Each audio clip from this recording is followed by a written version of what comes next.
everybody, and welcome to another episode of Horror Movie Night. This week, we're talking about how a lab experiment goes poorly. No, we're not talking about The Fly 2 again, but what we have done this January is do all sequels. So, I don't know, it's like 2 for 2020, and we're wrapping it up with Gnaw, Food of the Gods 2, which is not even remotely a sequel to Food of the Gods from the 70s. But here we are, picked by Brian, possibly forced by Scott and I on this pick. But Brian, why did you pick Gnaw? Gently suggested. Yeah. Gently massaged. Brian, why did you pick Gnaw, Food of the Gods 2? Because you guys told me to. Okay, perfect. Do you have any regrets to listening to us? No, not as... I mean, I have more fun this week than I did last week. I'll tell you that much. Yeah, that's true. That's true. All right. I will start with this movie kicks off, and there's this protest, and the protester has the most obnoxious voice I've ever heard. He's just storming around. He's like, "No more rats," or like whatever he said, but it's like the nasaliest. And then he takes off his mask that he's wearing, and he talks like a human being, but then he puts it back on, and it's just, again, the worst voice. See, and here's the thing. This movie is heroin. Because the first 5 minutes hit me so good, and and the rest of the movie, it also hit me good. But I just was trying to get it to hit me like the beginning did. Well, let's get to what you're talking about in the beginning, because it's Bobby. Bobby rules. Dude, I actually made Jade rewatch it. Bobby's the little boy. So. Yeah. Which is like, yes. Hey, Bobby, this is the scientist. I'd like you to get the fuck out of my room. There's even a point where it's like, "You too, you bitch." Yeah, get out of here. And I love all the forced perspective that we get in this movie about, because the very obviously lower budget than last week's flick. And it's just so funny because they're like, "Oh, how do we make this kid look gigantic? Let's put him in 2 sizes too small sweatsuit." I've talked about this before, but Alamo Drafthouse does this really, really funny thing where they'll play weird movie clips, and it's like, it's their way of saying, like, shut off your phones or we'll kick you out of here. And they use this clip all the time where it'll just be like it'll just be like, "Get the fuck out of here." And it's like, your phone goes off, Bobby's going to get you the fuck out of here. So every time I see them, I'm like, "Oh man, Gnaw, Food of the Gods, we're going to talk about it soon on the show." And then I'm watching the movie and I'm like, "Oh, there's like 2 scenes in this movie that I remember, and I forget everything else." There's so much to remember in this. I know. Well, it's so like we have Bobby. Bobby steals the show right out the gate. Yeah. And then we go back to the scientist who says that he's trying to cure cancer, but he's actually just trying to cure his own baldness. And while we're getting all of this exposition, his assistant is just apathetically throwing a dead dog into a tank. Oh, yeah. Like, it's so weird. That's fucked up. Like, that scene is super fucked up. And I don't know why these last 2 weeks have been really hitting me hard with dogs in pain. But this one was just like, it was just there. Like, this almost feels like it could be a sequel to last week's Fly 2 in a lot of ways. Like, just what happened at that lab a couple years after. But they came out the same year. You could never tell based on the special effects. But so this causes the protesters are constantly breaking into the lab and they're fucking up shit. But they're never getting in trouble, which is just ridiculous. Never. And we don't have enough evidence. Oh, they're awful. They're the worst. I get it. You can't sneak the dog and monkey past security, so you can't smuggle them out of there. But you could definitely release them. Yeah. You know what I mean? Like, just let them out of the cage and, hopefully they can find their way. But to be like, "Oh, we can't get them past security. Let's leave this one chained down and this one in the tiny cage." Yeah, for college students, they're not very smart. Yeah. No. But then they break into the lab a second time after not getting in trouble the first time. And this is where Alex, one of the protesters, finds out that her boyfriend has tested a growth serum on a rat, which now remind me, did he want to, or was that kind of forced upon him by his assistant? Because I remember his assistant was pretty much, he was like, you have to do this. Yeah. Which, I mean, at the same time, I kind of get where it's like, how do you test if it stops making things grow if you don't have something that's grown to test it on? Yeah. But whatever. So they are trying to break in and they knock over the cages, and their reaction to like it's like watching like a Benny Hill or Mr. Bean bit, but they're just screaming about these cages falling over. And that's the craziest fucking thing is like for being animal rights activists, they sure don't like rats. The rats are trying to save. They're like, oh, get them off me! Not a rat! Not a rat! It's funny you called it a Benny Hill type deal because I woke up a little too late today, so this whole movie was watched 2 times speed. And that's exactly what it looked like. One random joke, which later turned into like I think I brought it up 3 or 4 other times. But they're walking through the sewers trying to find the rat.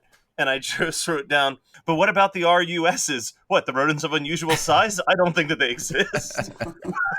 But every time that they show the actual rat puppet, I'm convinced that it's just a leftover prop from The Princess Bride. Like, they just brought in the one prop that they had and threw it in a pool or whatever. Man, I don't even care because when they are actually eating people, like the up close with that, it's just a puppet. It looks great. Like given it's great for what we like, for what I like. I don't want to put us both in all 3 of us in there, but man, I had a blast watching this movie, and I loved watching people get murdered. So I mean, well, that's the thing is like this movie didn't have the budget, but at least had the deaths and action to hold my entertainment as opposed to last week. Like Fly 2 was cooler special effects that they really didn't use enough. Yeah, they saved until the final 10. But this one, they're peppering it through. One of the problems throughout most of this movie is that the acting is bad, but specifically the actress who plays Alex has like the personality of the coat rack. Yeah, like, she's so bad. And it sucks because she's absolutely my type because she's got dark hair and blue eyes, but I couldn't even appreciate and enjoy because she's just like literally a cardboard cutout of a human being. She has just one mode with every line that she says, and it's monotone. Like even her angry, she's just like, I can't believe you tested on those rats. Well, also, like, does she even like the scientist boyfriend? Because half the time she's just like upset. Yeah. Now, I can't say that I had a lot of girlfriends in college, but maybe this is just what college girls are like. So. Well, so speaking of college, we get into some, there's one part in this movie that I feel like whoever wrote this movie thought that they had written just the funniest dialogue scene, and it's so out of place, and I just was confused by it, and it's the alopecia conversation that the one assistant has with the librarian. Oh, that's the piece that you think is out of place in this movie? I just think that they really thought that they had like a hilarious Seinfeld level like conversation about nothing, and it was just a pointless conversation. I'm like, what the fuck is this scene in this movie? Yeah. Well, I think that we know for a fact that they knew what they had, right? They knew that they were making a schlocky B horror monster movie, like giant animal monster movie. And if you have any question about watching the movie, if you have any question about what they thought they were doing, you meet the janitor. Oh my god! Well, so the janitor who talks out of his mouth like he's doing a ventriloquist act the whole time, like he's got a smile. He's just like, "Hey, how you doing?" That guy's my favorite character. His cart that sounds exactly like rats squeaking. Yeah. So there's one scene before we meet the janitor, though, which is that the bad scientist assistant gets eaten, and they show the bloody skull face, and they're talking to an exterminator, and he's like, he was like the Loch Ness of rats in there. Those exterminators are hilarious too. I think I wrote down, I can't believe they called us in to find one stupid rat. That's not a very good impression of him. I was trying to write it out, but he was just like the ultimate see him at a baseball game guy. Yeah.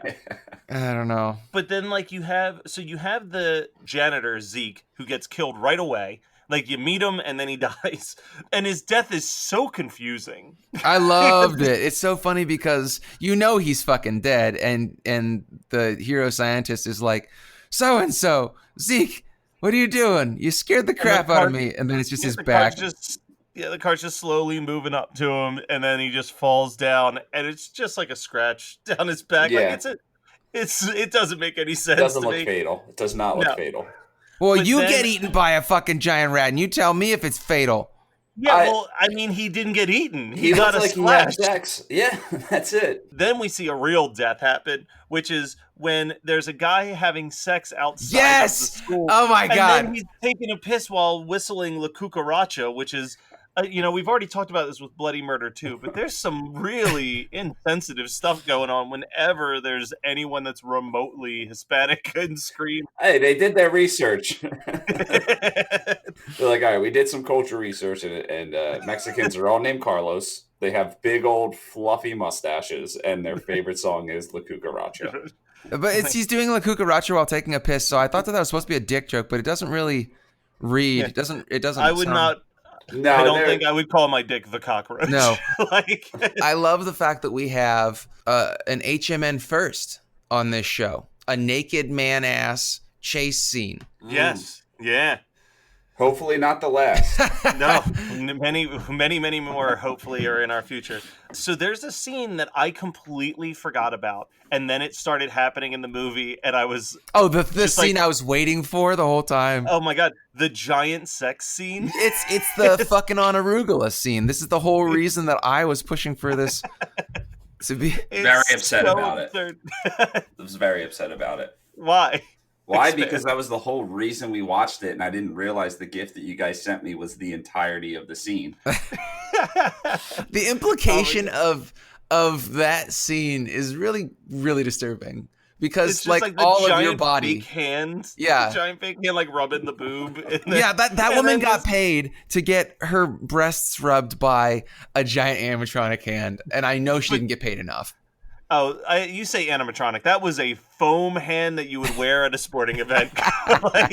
And then the forced perspective shot of him just gigantic while she's tiny screaming is so ridiculous. It's such, like, if you watch nothing else from this movie, just watch Bobby saying "get the fuck out of my room" and watch the giant sex scene. So then they try to arrest our main scientist, Hamilton, and like, you can't arrest Hamilton because there's a million things he hasn't done, but just you wait. That is the dumbest fucking joke, and I love it. Oh my God. You have no clue how excited I was when I wrote that joke. Man, I didn't think I'd ever be satisfied, Matt. But here I am. Okay, so then we go to the evil scientist after Hamilton's been arrested. Oh, and evil scientist. He gets super cancer, and I wrote, that is some of the most trauma shit I've ever seen as far as that death goes. Because he's just getting these giant tumors all over, and then he just falls down, and they come in so nonchalantly as he's just oozing green all over the floor. And then Hamilton made an entire like fix-it drug or whatever. Yeah. And he spends it all on the super cancer. Yeah. Just to make sure and then he never uses it. Yeah. Well, he was trying to use it for Bobby, but we'll get there. Yeah. So we go to the giant opening of the sports complex, which, like, there's hopefully I'm not taking anyone's double feature here, but there's a little bit of a Jaws thing going here where, like, the head of the school's just like, we can't close the beaches. We've got the sports complex. I was thinking more The Last Shark, level. Fair enough. Oh, yes. The true Jaws movie, The Last Shark.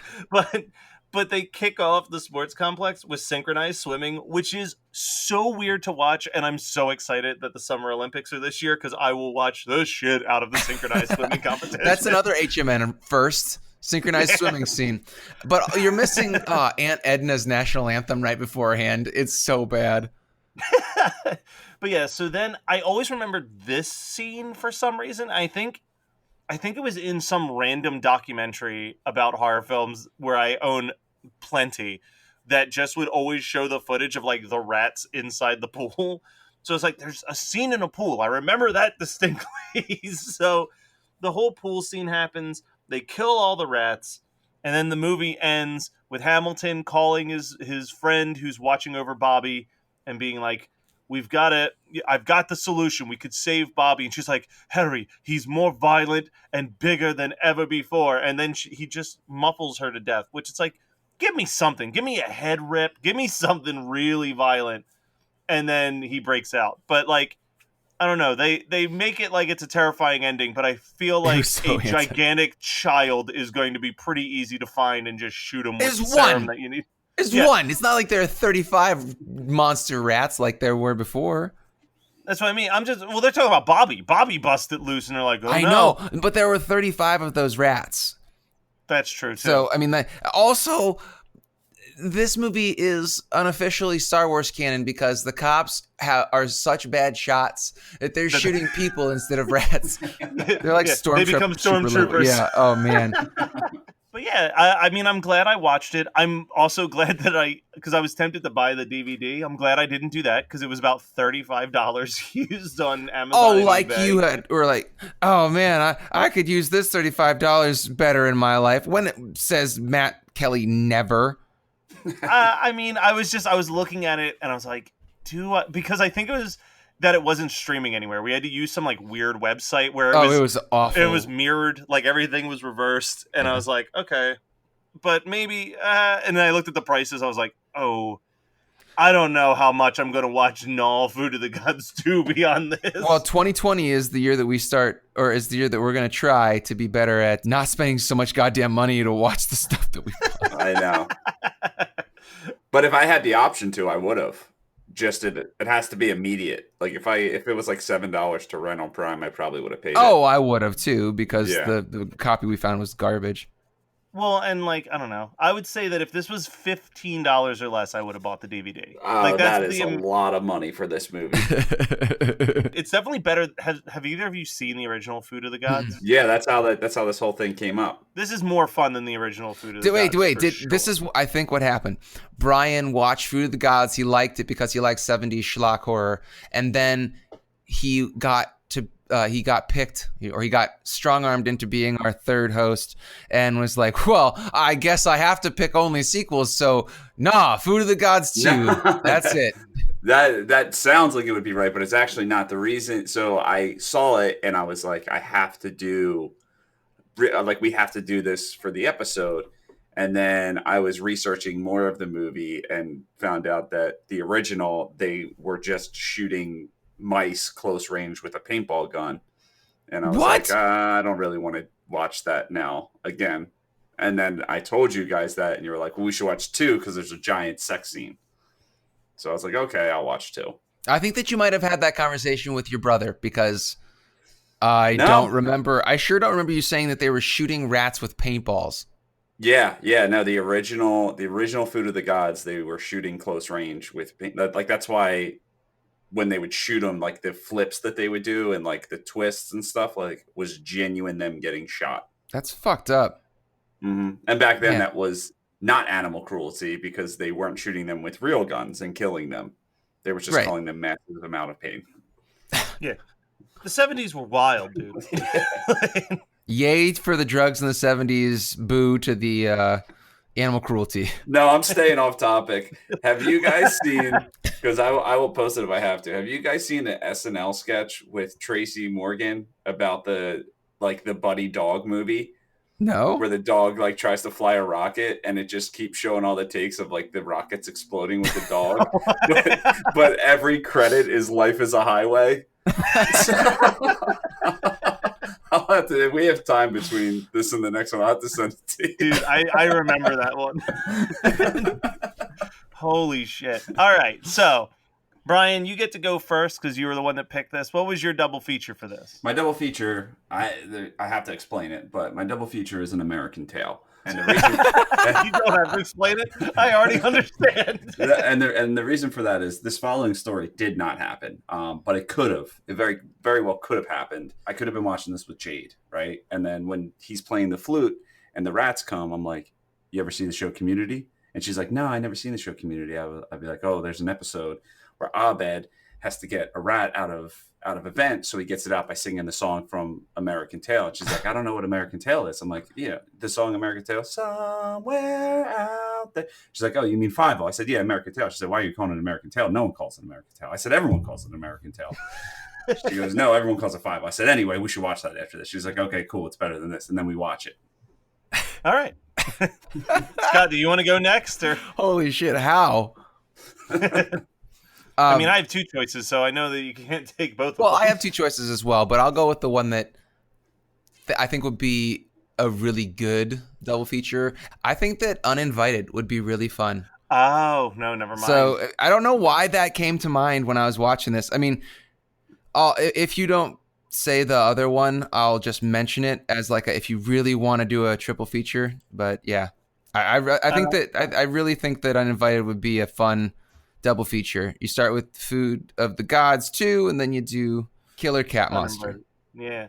For me, I'll go with the first one that came to me, which was Graveyard Shift. That was the other one that came to mind as well. Yeah. So the other one that I had written down was if you really want to go for what this movie's trying to be, you watch like Deadly Mantis or Killer Shrews or one of those like bad 50s giant monster movies. Mm-hmm. Graveyard Shift just feels like a perfect like if you were to watch Food of the Gods 2 and then immediately follow it by Graveyard Shift, you could actually explain that like one of the rats got away and got into a mining town in Maine. Yeah, I like that idea. It also, like, this is actually Food of the Gods 3. And you get really cool, you get a much better exterminator because it's played by, what's his name? Brad Dourif. Yeah. Yeah. Well, and then you also get like, you get the one thing that I want from this movie that you don't get, which is like really good gory deaths versus just like a lot of off camera and then someone's got like ketchup packets poured on them. Whatever, man. So what have you guys been watching that you want to promote? Brian, again, you go first. It's your pick. I watched Don't Fuck with Cats on Netflix. Oh, I've been seeing a lot of people rave about this. And one night we watched it. It is so good. It's about Luca Magnotta. The first episode is very unsettling to watch. And it just shows how, and I'm not alone. It just shows how a mass of our generation is so fucked up, but loved animals so much where like the first episode is about, you guys know Luca Magnotta, right? It's about the guy who went online killing cats. And it was like so unsettling to watch. But then towards the end, it was like, and just like we expected, he moved up to actual murder. And it was like a sigh of relief that moving forward, I was only going to have to watch about people dying and not animals. You know, I was like, oof, thank God that ride's over with. But man, it's good. It's good. Don't let anyone fool you. Like my friend was like, oh, they don't show anything. And yeah, they don't show it. Like they don't show them dying, but they show enough to make your heart just break in half. That's coming from someone who doesn't even care about cats. So like, I joke about that, but I love them, you know. Yeah, it's just like you love them, but you just don't want to have any of your own. It's like exactly. You can still like kids. Exactly, and not want to have them in your house, taking pisses in the corner. Exactly. What type of kids are you hanging out with? I mean, Brian took a shit in our front lawn at one point. I did. I shit all over our bathroom walls, too. Was that when you were getting off of the heroin? No, this was when he was a child. Getting off of heroin. He was like 3. Yeah. All right, Scott, how about you? What have you been watching you want to promote? We kind of are in a lull right now because I didn't mention it, but we finished His Dark Materials, which is really good. We finished Mandalorian, which is the best Star Wars shit ever. Oh, dude, such a good finale. Oh yeah, great final episode. Yeah, and then we finished. We watched all of. Did I mention that we watched Marvelous Mrs. Maisel season 3? No, but I've heard nothing but good things, and that actually, say what you need to, but that ties in beautifully with what I've been watching. Oh no, I have nothing to say except for the fact that all 3 of those shows are wonderful, and all 3 of them were 8 episodes apiece, and that's all well and good, but when they're done, and you're like, fuck, what am I doing with my life? Actually getting stuff done at night, you know? So a couple of weeks ago, we had my sister Julie on to promote her podcast, my favorite episode of. And on a recent episode of my favorite episode of, we had Joe from Fright School who came and talked about the Gilmore Girls. And I was like, you know what? I don't hate this show based on like the one episode that I watched. So I hung out with my friend the other night and we watched 8 episodes of the Gilmore Girls. And then I've also started listening to the Gilmore Guys podcast. But what ties into Scott's pick is now that Gilmore Girls is over, they have a second show called the Maisel Goyles, which is them just doing the same thing they did with Gilmore Girls, where they just watch episodes of Marvelous Mrs. Maisel and then just talk about it and break down like the fashion that they liked versus the fashion they didn't like and the pop culture references and all that stuff.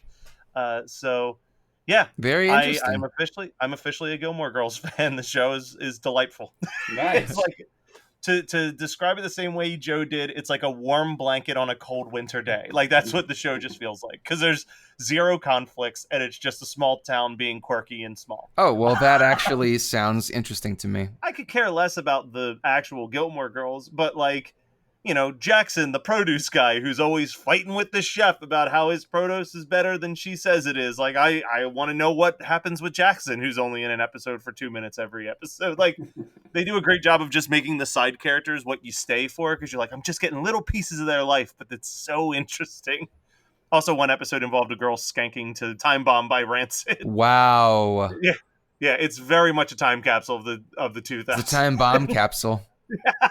That's not a funny joke.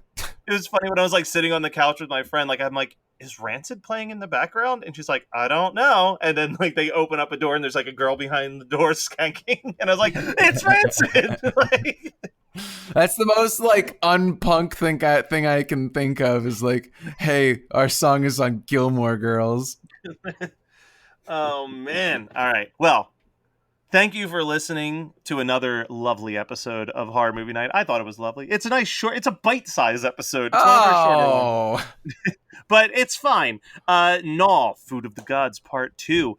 But fear not, because we will be back next week. And you know what next week is? It's the kickoff of an actual themed month. Bow, bow, bow, bow, bow, bow, bow, bow. What the fuck? Oh wait, no, it's not the kickoff to a theme month. Scott had one pick before we jumped into that theme month, which I've never seen, but Kyle swears that it is the wildest movie you could ever watch. So come by, check it out. Maybe we'll even ask Kyle if he wants to talk about it. I don't know. I'm saying things. I might cut this. Who knows? Anyway, goodbye.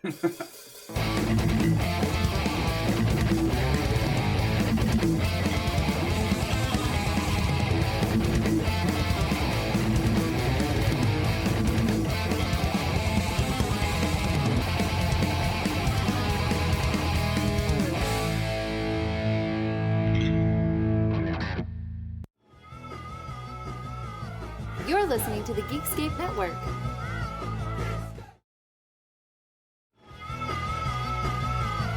You're listening to the Geekscape Network.